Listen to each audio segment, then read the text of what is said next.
BMW builds its reputation on how cars drive. The iX arrived and changed the question.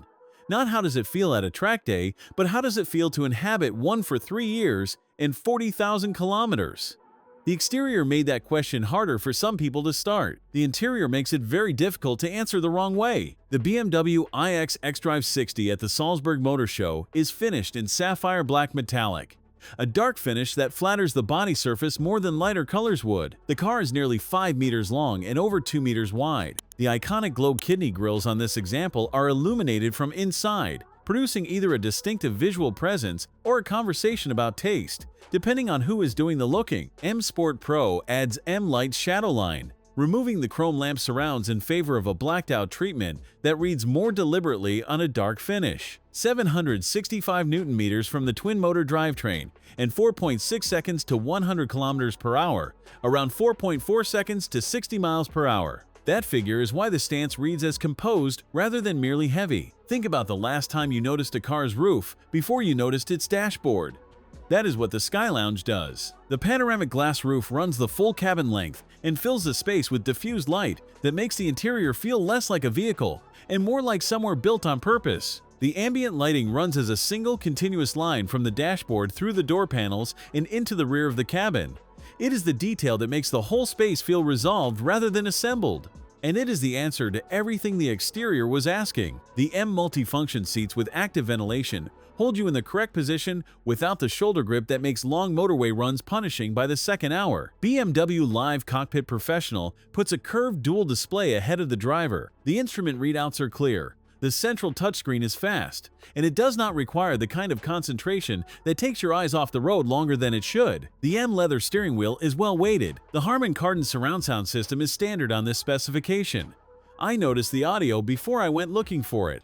That is the correct outcome for a system at this price. Rear passengers in the iX have more room than the descending roofline suggests from outside. Legroom at this wheelbase is genuinely generous for 2 adults. And the flat floor means 3 people can sit here without the kind of negotiation that makes a 40-minute journey something to manage. The Sky Lounge roof that transforms the front continues above the rear seats, which is the detail most rivals in this segment compromise on. The independent rear climate zone and the ambient lighting running as a continuous line across the rear door panels make this a complete space. One honest note: the rear window is narrower than the car's width suggests from outside. Reversing without the cameras requires more trust in them than you might be used to.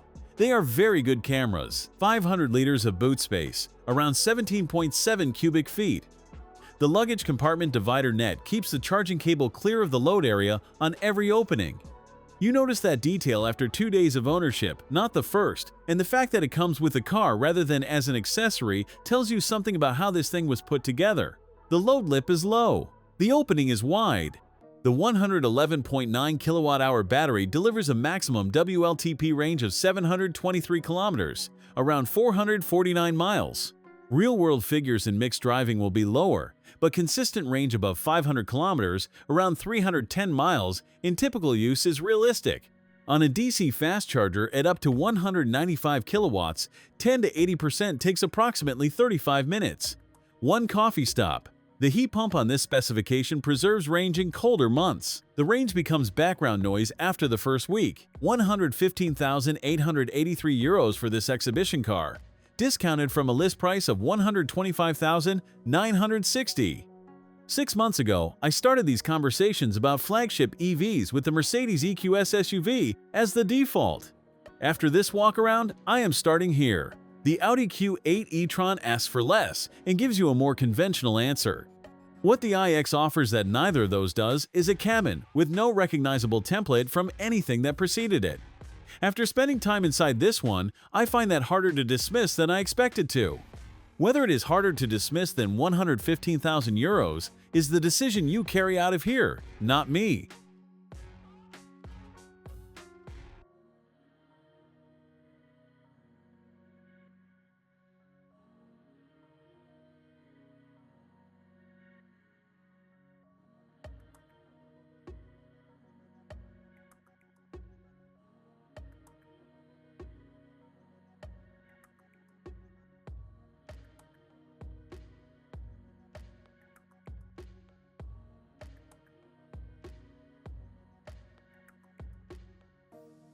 Thanks for watching.